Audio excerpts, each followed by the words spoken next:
dari Gereja Kristen Batak Protestan AKBP yang diwakili oleh Eporus, Reses, dan para pendeta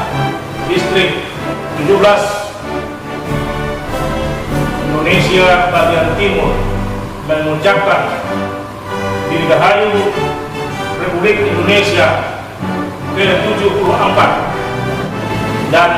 kami mengucapkan kepada semua masyarakat, pemerintah, legislatif, ABRI,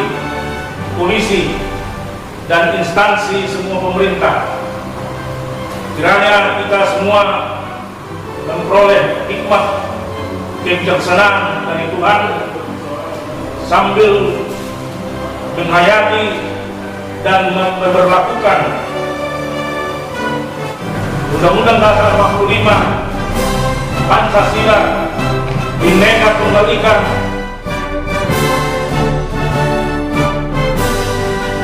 dan Negara Kesatuan Republik Indonesia. Dirgahayu